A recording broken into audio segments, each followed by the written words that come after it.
வணக்கம். இன்றைய முக்கிய செய்திகள். புதுச்சேரியில் மாடுகள் சாலையில் சுற்றித் திரிந்தால் மாடு வளர்ப்பவர்களுக்கு 12,000 ரூபாய் அபராதம் விதிக்கப்படும் என்று வில்லியனூரில் வீதி வீதியாக சென்று ஒலிபெருக்கி மூலம் தண்டோரா போட்ட கொம்யூன் ஊழியர்கள். புதுச்சேரி அடுத்த வில்லியனூர் உள்ளிட்ட பகுதிகளில் மாடுகள் சாலைகளில் சுற்றித் திரிவதால் விபத்துகள் மற்றும் போக்குவரத்து நெரிசல் ஏற்பட்டு பொதுமக்கள் பெரிதும் பாதிக்கப்பட்டனர். இதுகுறித்து நடவடிக்கை எடுக்க வேண்டும் என்று அப்பகுதி மக்கள் வில்லியனூர் கொம்யூன் பஞ்சாயத்து ஆணையர் எழில் ராஜனுக்கு புகார் அளித்தனர். இந்த புகாரின் அடிப்படையில் வில்லியனூர் கொம்யூன் பஞ்சாயத்து ஆணையர் எழில் ராஜன் தலைமையிலான நகராட்சி ஊழியர்கள் மற்றும் போலீசார் இன்று ஒலிபெருக்கி மூலம் விழிப்புணர்வு ஏற்படுத்தினர். அதில் சாலைகளில் மாடுகள் சுற்றித் திரிந்தால் மாட்டின் உரிமையாளருக்கு முதல் தடவை 3,500 அபராதமும், தொடர்ந்து அதே மாடு திரும்பவும் சாலைக்கு வந்தால் 12,000 ரூபாய் அபராதம் விதிக்கப்படும் என்று ஒலிபெருக்கி மூலம் தண்டோரா போட்டனர். மேலும் மாடுகள் மூலம் விபத்துகள் ஏற்பட்டு உயிரிழப்பு ஏற்பட்டால் மாட்டின் உரிமையாளர் மீது சட்டப்படி கிரிமினல் வழக்கு பதிவு செய்யப்படும் என்றும் எச்சரித்தனர். எனவே மாடுகளை வீட்டில் கட்டி போட்டு வளர்க்க வேண்டும் என்றும் அவர்கள் அறிவுறுத்தினர். முதல் தடவை மாடு பிடிக்கப்பட்டால் அபராதம் 3,500, அதே மாடு இரண்டாவது முறை பிடிக்கப்பட்டால் அபராதம் 12,000 ரத்து செய்யப்படும். அந்த மாடுகளால் ஏற்படும் வாகன விபத்துகளுக்கு உரிமையாளர்கள் மீது காவல்துறை மூலமாக கிரிமினல் வழக்கு தொடர நடவடிக்கை எடுக்கப்படும் என்று வில்லியனூர் கொம்யூன் பஞ்சாயத்து மூலமாக தெரிவித்துக் கொள்ளப்படுகிறது. புதுச்சேரி கல்வித்துறையில் காலியாக உள்ள 367 ஆசிரியர் பணியிடங்களை நிரப்ப துணைநிலை ஆளுநர் தமிழிசை ஒப்புதல் அளித்துள்ளார். புதுச்சேரியில் உள்ள அரசு பள்ளிகளில் காலியாக உள்ள ஆசிரியர் பணியிடங்களை நிரப்ப கோரி பல்வேறு அரசியல் கட்சியினர் மற்றும் ஆசிரியர் பயிற்சி பள்ளி முடித்த பட்டதாரிகள் அரசுக்கு எதிராக தொடர் போராட்டத்தில் ஈடுபட்டு வந்தனர். இதனையடுத்து கல்வித்துறையில் காலியாக உள்ள பணியிடங்களை நிரப்ப நடவடிக்கை எடுத்து அதற்கான கோப்பினை துணைநிலை ஆளுநருக்கு அனுப்பப்பட்டது. இந்நிலையில் ஆசிரியர் காலி பணியிடங்களை நிரப்ப துணைநிலை ஆளுநர் தமிழிசை சவுந்தரராஜன் ஒப்புதல் அளித்துள்ளார். அதில் அரசு பள்ளி கல்வித்துறையில் காலியாக உள்ள பயிற்சி பெற்ற பட்டதாரி ஆசிரியர்கள், அதாவது டிஜிடி பணியிடங்களில் 300 பணியிடங்களை நேரடி நியமனம் செய்யவும், 67 விரிவுரையாளர் பணியிடங்களை நேரடி நியமனம் மூலம் நிரப்புவதற்காக துணைநிலை ஆளுநர் தமிழிசை சவுந்தரராஜன் ஒப்புதல் அளித்துள்ளார். இதேபோல் பொங்கல் பண்டிகை ஒட்டி அட்டவணை மற்றும் பழங்குடி இனத்தை சேர்ந்த பயனாளிகளுக்கு தலா ரூபாய் 1000 பயனாளிகளின் வங்கி கணக்கில் செலுத்த துணைநிலை ஆளுநர் ஒப்புதல் அளித்துள்ளார். அதன்படி புதுச்சேரி, காரைக்கால் மற்றும் ஏனாம் பகுதிகளில் வசிக்கும் அட்டவணை மற்றும் பழங்குடி இனத்தை சேர்ந்த பயனாளிகளுக்கு பொங்கல் பண்டிகை 2024 ஒட்டி வழங்கப்படும் வேட்டி சேலைகளுக்கு ஈடாக தொகை ரூபாய் 1000 வழங்கவும், அதன் மூலம் புதுச்சேரி, காரைக்கால் மற்றும் ஏனாம் பகுதிகளில் வசிக்கும் 18 வயது நிரம்பிய அட்டவணை மற்றும் பழங்குடி இனத்தை சேர்ந்த பயனாளிகளுக்கு ரூபாய் 1000 வீதம் பயனாளிகளின் வங்கி கணக்குகளில் செலுத்தப்படும். இதன் மூலம் மொத்தம் 1,27,628 பயனாளிகள் பயன்பெறுவார்கள் என ஆளுநர் மாளிகை தகவல் தெரிவித்துள்ளது. புதுச்சேரி காமராஜர் சாலையில் சீருடையில் இருந்த காவல்துறை மேற்கு பகுதி எஸ்பி மீது தாக்குதல் நடத்த முயன்ற 3 வாலிபர்கள் மீது பெரியகடை போலீசார் வழக்கு பதிவு செய்து கைது செய்தனர். புதுச்சேரி காமராஜர் சாலையில் ராஜா தியேட்டர் சிக்னல் துவங்கி பிருந்தாவனம் வரை சாலையின் இரு பக்கமும் நிறுத்தும் வாகனங்கள், சரக்கிறக்க ஏற்ற வரும் வாகனங்களால் எப்பொழுதும் டிராபிக் ஜாம் ஏற்படும். இந்த நிலையில் அப்பகுதியில் 2 பைக்குகள் மோதிக்கொண்டது. இதனால் பைக்கில் வந்தவர்கள் சாலையில் நின்று தகராறு செய்தனர். அப்பொழுது போக்குவரத்து நெரிசல் ஏற்படவே பின்னால் வந்த காரின் டிரைவர் வழிவிட கோரி ஹாரன் அடித்தார். இதில் தகராறில் ஈடுபட்ட ராசவுடையார் தோட்டம் வசந்த் கார் டிரைவரிடம் தகராறு செய்தார். வசந்திற்கு ஆதரவாக அவரது நண்பர்கள் திவாகர், சதீஷ் ஆகியோரும் கார் டிரைவரிடம் தகராறு செய்தனர். அப்பொழுது அந்த வழியாக வந்த மேற்கு பகுதி எஸ்பி வம்சித ரெட்டி ஏன் ரோட்டில் தகராறு செய்கிறீர்கள் என கேட்டார். இதனால் ஆத்திரமடைந்த 3 பேரும் சீருடையில் இருந்த எஸ்பி வம்சித ரெட்டியை அவரது சட்டையை பிடித்து மூவரும் அடிக்க பாய்ந்தனர். உடனே பெரியகடை போலீசுக்கு அவர் தகவல் கொடுத்தார். சம்பவ இடத்திற்கு விரைந்து வந்த போலீசார் நடு ரோட்டில் எஸ்பியிடம் தகராறில் ஈடுபட்ட வசந்த், திவாகர், சதீஷ் ஆகியோரை போலீஸ் வேனில் ஏற்ற முயன்றனர். இதற்கு வேனில் ஏற மறுத்து காவலர்களின் சட்டையை பிடித்து இழுத்து தகராறில் ஈடுபட்டனர். இதனால் காமராஜர் சாலையில் பரபரப்பு நிலவியது. பின் மூவரும் ஒரு வழியாக வேனில் ஏற்றப்பட்டு பெரியகடை போலீஸ் நிலையம் அழைத்து செல்லப்பட்டனர். இதையடுத்து மூவர் மீதும் போலீசை பணி செய்ய விடாமல் தடுத்தல், ஆபாசமாக திட்டுதல், கொலை மிரட்டல் உள்ளிட்ட 5 பிரிவுகளின் கீழ் வழக்கு பதிந்து அவர்களை கைது செய்தனர். நடு ரோட்டில் சண்டை போட்டவர்களை தடுக்க முயன்ற எஸ்பி மற்றும் காவலர்கள் சட்டையை பிடித்து வாலிபர்கள் ரகளை செய்த சம்பவம் புதுச்சேரியில் பரபரப்பை ஏற்படுத்தியுள்ளது.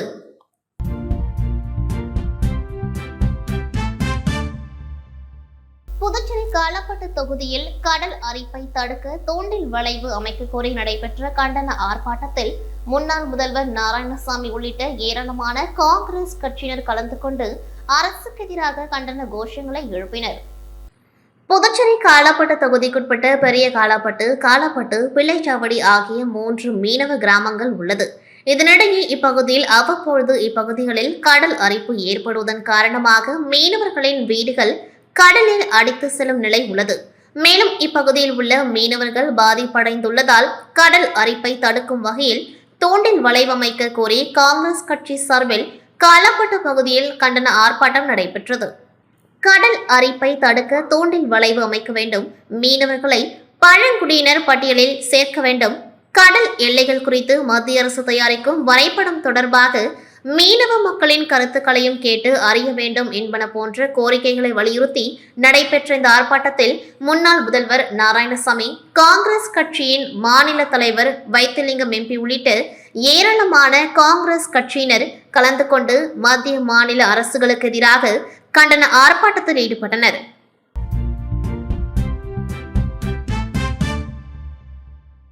புதுச்சேரியில் ஏனாம் கிளை சிறைக்குள் இறங்கி பிரபல ரவுடியை கொலை செய்ய முயன்ற வழக்கில் 12 பேருக்கு புதுச்சேரி நீதிமன்றம் தலா 7 ஆண்டுகள் சிறை தண்டனை விதித்து தீர்ப்பளித்துள்ளது. புதுச்சேரியில் கடந்த 2012ஆம் ஆண்டு ஆகஸ்ட் மாதம் மிரட்டி பணம் பறிக்கப்பட்ட வழக்குக்காக தேங்காய் திட்டு ஜெகன் புதுச்சேரி நீதிமன்றத்தில் ஆஜர்படுத்திவிட்டு காரைக்கால் சிறைக்கு போலீஸ் வேனில் கொண்டு செல்லப்பட்டனர். அப்பொழுது அரியங்குப்பம் பாலத்தில் பிரபல ரவுடி மர்டர் மணிகண்டனின் ஆட்கள் நாட்டு வெடிகுண்டு வீசி கொலை செய்தனர். ஜெகனின் கொலைக்கு பழிக்கு பழி வாங்க சிறையில் உள்ள மர்டர் மணிகண்டனை கொலை செய்ய அவரது ஆதரவாளர்கள் திட்டமிட்டனர். அதன்படி கடந்த 2013ஆம் ஆண்டு ஆகஸ்ட் மாதம் 29ஆம் தேதி அதிகாலை நேரத்தில் ஏனாம் சிறையின் 25 அடி உயர சுவரை ஒரு கும்பல் ஏணிகள் பயன்படுத்தி சிறைக்குள் இறங்கி வார்டன் சேகரின் கை கால்களை கட்டி வாயில் டேப்பை வைத்து மூடினர். தொடர்ந்து சிறைவாசிகள் அடைக்கப்பட்டிருந்த அறையின் சாவியை தேடியுள்ளனர். அப்பொழுது மற்றொரு வார்டன் செல்வம் இதை கவனித்து விசில் அடித்ததை அடுத்து உஷாரான அந்த கும்பல் கொலை முயற்சியை கைவிட்டுவிட்டு அங்கிருந்து தப்பி ஓடியது. இதுகுறித்து தகவல் அறிந்த ஏனாம் போலீசார் தப்பிய கும்பலை ஏனாம் முழுவதும் தேடி கிளை சிறையிலிருந்து பல கிலோமீட்டர் தொலைவில் 15 பேரை கைது செய்து நீதிமன்றத்தில் ஆஜர்படுத்தி சிறையில் அடைத்தனர். மேலும் இதில் சிறையில் உள்ள 3 பேர் திட்டம் தீட்டியது தெரியவந்ததை அடுத்து 18 பேர் மீது வழக்கு பதிவு செய்யப்பட்டது. இந்த நிலையில் இந்த வழக்கானது கடந்த 10 ஆண்டுகளாக புதுச்சேரி நீதிமன்றத்தில் நடைபெற்று வந்த நிலையில் இவ்வழக்கை விசாரித்த குற்றவியல் தலைமை நீதிபதி மோகன், குற்றம் சாட்டப்பட்டவர்களான மணிபாலன், திவாகர், பிரகாஷ், ஜெகன், சுசைராஜ், டக்ளஸ், விஜயகுமார், பாஸ்கர், வைத்தியநாதன், வெங்கடேசன், காரைக்கால் சிவா, பாக்கியராஜ், பிரகாஷ், அமுதன் ஆகிய 12 பேருக்கு 7 ஆண்டுகள் கடுங்காவல் தண்டனையும் தலா ரூபாய் 6500 அபராதமும் விதித்து தீர்ப்பளித்தார். இதனைத் தொடர்ந்து தண்டனை விதிக்கப்பட்ட 12 பேரும் பாதுகாப்பாக நீதிமன்றத்திலிருந்து காலாப்பட்டில் உள்ள மத்திய சிறைக்கு அழைத்து செல்லப்பட்டனர்.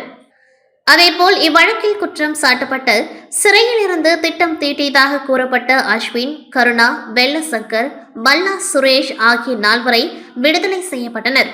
மேலும் இவ்வழக்கில் குற்றம் சாட்டப்பட்டிருந்த சதீஷ், விஜயகுமார் ஆகிய 2 இறந்துவிட்டனர்.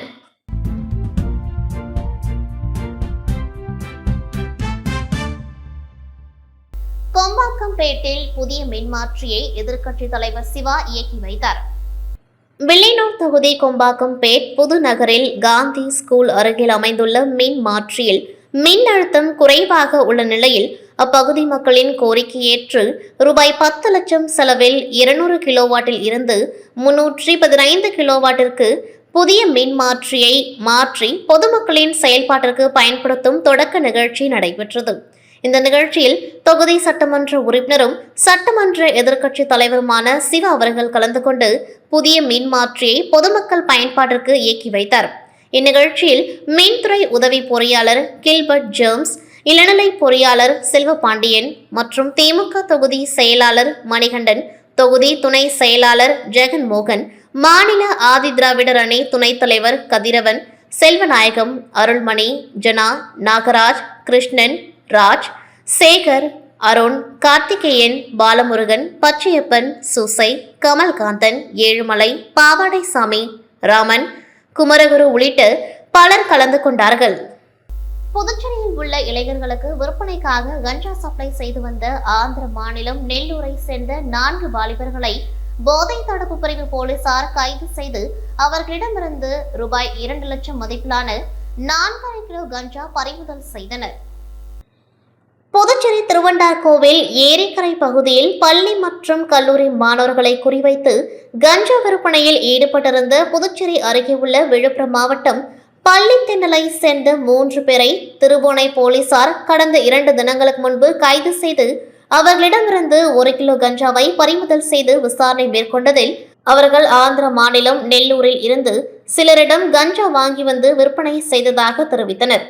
இதனைத் தொடர்ந்து புதுச்சேரி போதை தடுப்பு பிரிவு போலீசார் ஆந்திர மாநிலம் நெல்லூருக்கு சென்று புதுச்சேரி இளைஞர்களுக்கு விற்பனைக்காக கஞ்சா கொடுத்த ஜேம்ஸ், சதீஷ்குமார், ஷேக் பப்லு, அண்டகுண்டா நவீன்குமார் உள்ளிட்ட 4 பேரை கைது செய்து புதுச்சேரி அழைத்து வந்து அவர்களிடமிருந்து ரூபாய் 2 லட்சம் மதிப்பிலான 4 அரை கிலோ கஞ்சா மற்றும் 4 செல்போன்களை பறிமுதல் செய்தனர். தொடர்ந்து கைது செய்யப்பட்ட 4 பேரையும் நீதிமன்றத்தில் ஆஜர்படுத்தி காலப்பட்ட மத்திய சிறையில் அடைத்தனர். மேலும் கடந்த 2023ஆம் ஆண்டு கஞ்சா விற்பனையில் ஈடுபட்ட 361 பேரை புதுச்சேரி போலீசார் கைது செய்துள்ளதாகவும், புதுச்சேரி மக்கள் தங்கள் பகுதியில் கஞ்சா விற்பனை ஏதேனும் நடைபெற்றால் உடனடியாக போலீசாருக்கு தகவல் தெரியப்படுத்த வேண்டும். அப்படி தெரியப்படுத்துபவர்கள் குறித்தான ரகசியம் காக்கப்படும் என்றும், தடை செய்யப்பட்ட போதை வஸ்துகள் விற்பவர்கள் மீது கடும் நடவடிக்கைகள் எடுக்கப்படும் என முதுநிலை காவல் கண்காணிப்பாளர் தெரிவித்துள்ளார். புதுச்சேரி உருளையன்பேட்டை தொகுதிக்குட்பட்ட ஒத்தவாடை வீதி உட்பட அதனை சுற்றியுள்ள பகுதிகளில் நடைபெறும் சாலை மற்றும் வாய்க்கால் அமைக்கும் பணியினை சட்டமன்ற உறுப்பினர் நேரு அதிகாரிகளுடன் ஆய்வு செய்தார். புதுச்சேரி உருளையன்பேட்டை தொகுதிக்குட்பட்ட உருளையன்பேட்டை வார்டு பகுதி ஒத்தவாடை வீதியில் புதிய சிமெண்ட் சாலை அமைக்கும் பணி மற்றும் இருபுற வாய்க்கால் அமைக்கும் பணிகள் புதுச்சேரி நகராட்சி மூலம் மேற்கொள்ளப்பட்டு வருகின்றது. இப்பணிகளை உருளையன்பேட்டை தொகுதி சட்டமன்ற உறுப்பினரும் புதுச்சேரி சட்டப்பேரவை அரசாங்க உறுதிமொழி குழு தலைவருமான நேரு அப்பகுதியில் ஆய்வு மேற்கொண்டார். ஆய்வின் பொழுது சாலை அமைக்கும் பணிகள் மேற்கொள்ளும் பொழுது அப்பகுதிகளில் மழைநீர் தேங்காதவாறு சாலையில் வாய்க்கால் வட்டங்கள் அமைத்தும் மழைநீர் எளிதாக வெளியேறும் வகையில் பணிகளை மேற்கொள்ளுமாறு அதிகாரிகளை கேட்டுக்கொண்டார். மேலும் அப்பகுதியில் வனத்துறை மூலம் தேவையின்றி இருந்த பட்டுப்போன மரக்கிளைகள் அகற்றப்பட்டது. ஆய்வின் பொழுது புதுச்சேரி நகராட்சி உதவி பொறியாளர் நமச்சிவாயம் மற்றும் பகுதியைச் சேர்ந்த மனிதநேய மக்கள் சேவை இயக்கத்தினர் பலர் உடனிருந்தனர்.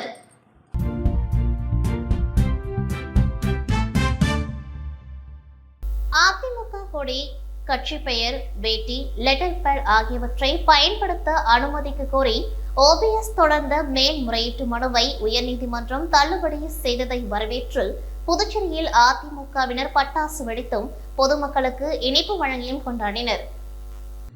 அதிமுக கொடி, கட்சி பெயர், வேட்டி, லெட்டர் பேட் ஆகியவற்றை ஓபிஎஸ் அணியினர் பயன்படுத்தக்கூடாது என அதிமுக பொதுச் செயலாளர் எடப்பாடி பழனிசாமி சென்னை உயர்நீதிமன்றத்தில் தொடர்ந்த வழக்கில் ஓபிஎஸ் அணிக்கு தடை விதித்து தீர்ப்பு வழங்கப்பட்டது.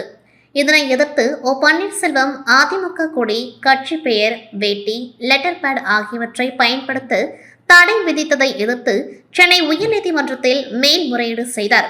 இந்நிலையில் ஓபிஎஸ் மேல்முறையீட்டு மனுவை சென்னை உயர்நீதிமன்றம் நீதிபதி தள்ளுபடி செய்தார்.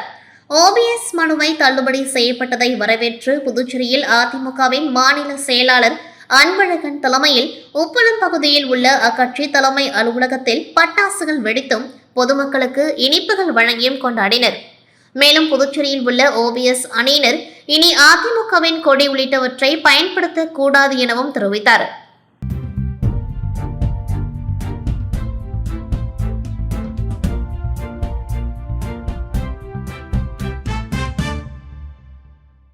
அனைத்திந்திய இளைஞர் பெருமன்றம் புதுச்சேரி மாநில குழு சார்பில் கஞ்சாவை இரும்புக்கரம் கொண்டு அழிக்க வேண்டும் என்ற நோக்கில் இருசக்கர வாகன விழிப்புணர்வு பேரணி நடைபெற்றது. அனைத்திந்திய இளைஞர் பெருமன்றம் புதுச்சேரி மாநில குழு சார்பில் புதுச்சேரி மாநிலத்தில் மாணவர்கள் இளைஞர்களின் எதிர்காலத்தை கேள்விக்குறியாக்கும் கஞ்சாவை இரும்புக்கரம் கொண்டு ஒழிக்கப்பட வேண்டும். பள்ளி கல்லூரி மாணவர்களை குறிவைத்து கஞ்சாவிற்கும் சமூக விரோதிகளை அடையாளம் கண்டு கைது செய்யப்பட வேண்டும். கஞ்சாவிற்கும் அரசியல் வியாபாரிகளுக்கும் துணை போகக்கூடாது என வலியுறுத்தி இருசக்கர வாகன விழிப்புணர்வு பேரணி மாநில தலைவர் முருகன் தலைமையில் நடைபெற்றது. அனைத்திந்திய மாணவர் பெருமன்ற மாநில செயலாளர் முரளி, தலைவர் உதயராஜ், அனைத்திந்திய இளைஞர் பெருமன்ற மாநில துணைத் தலைவர் உமாசங்கரி, துணை செயலாளர் அகல்யா சிவராமகிருஷ்ணன், மாநில பொருளாளர் எரிக்ரம்போ முன்னிலை வகித்தனர். பேரணியை வில்லியனூர் காவல் நிலையம் அருகிலிருந்து இந்திய கம்யூனிஸ்ட் கட்சியின் மாநில செயலாளர் சலீம் துவக்கி வைத்தார். இப்பேரணியானது வில்லியனூர் காவல் நிலையத்தில் தொடங்கி AFT மைதானத்தில் பேரணி முடிவுற்றது. இப்பேரணியினை அனைத்திந்திய இளைஞர் பெருமன்ற மாநில செயலாளர் எழிலன் ஒருங்கிணைத்து வழி நடத்தினார். இந்திய கம்யூனிஸ்ட் கட்சியின் மாநில நிர்வாக குழு உறுப்பினர் அந்தோணி முடித்து வைத்து பேசினார். இந்த பேரணியில் இந்திய கம்யூனிஸ்ட் கட்சியின் தொகுதி செயலாளர்கள் TP ரவி, ஏம்பலம் பெருமாள், பெஞ்சமின், ஆறுமுகம், சுகதேவ் பெருமாள், அனைத்திந்திய இளைஞர் மன்ற மாணவர் பெருமன்ற தோழர்கள் 200க்கும் மேற்பட்டோர் கலந்து கொண்டார்கள். அருண் சர்மா தொண்டு நிறுவனம் சார்பாக முத்துப்பிள்ளை பாளையம் பகுதியில் உள்ள மக்களுக்கு அறுசுவை உணவு வழங்கப்பட்டது. அருண் சர்மா தொண்டு நிறுவனத்தின் நிறுவனர் IG வீரராகு அவர்களின் மகன் பிறந்தநாளை ஒட்டி உழவர்கரை தொகுதிக்குட்பட்ட முத்துப்பிள்ளை பாளையம் பகுதியில் உள்ள முத்து மாரியம்மன் ஆலயத்தில் அருண் சர்மா தொண்டு நிறுவனத்தின் இயக்குனர் பிரபாதேவி தலைமையில் சிறப்பு பூஜை நடைபெற்றது. தொடர்ந்து அப்பகுதி மக்கள் சார்பாக பிரம்மாண்ட கேக் வெட்டி கொண்டாடப்பட்டது. அதைத் தொடர்ந்து அனைவருக்கும் அருண் சர்மா அறுசுவை உணவு வழங்கினர். இந்நிகழ்ச்சியில் அருண் சர்மா தொண்டு நிறுவனத்தின் நிர்வாகிகள், முத்துப்பிள்ளை பாளையம் ஊர் தலைவர்கள், இளைஞர்கள், மகளிர்கள் என ஏராளமானோர் கலந்து கொண்டு அருண் சர்மாவிற்கு பூங்கொத்து கொடுத்து பொன்னாடை அணிவித்து வாழ்த்து தெரிவித்தனர்.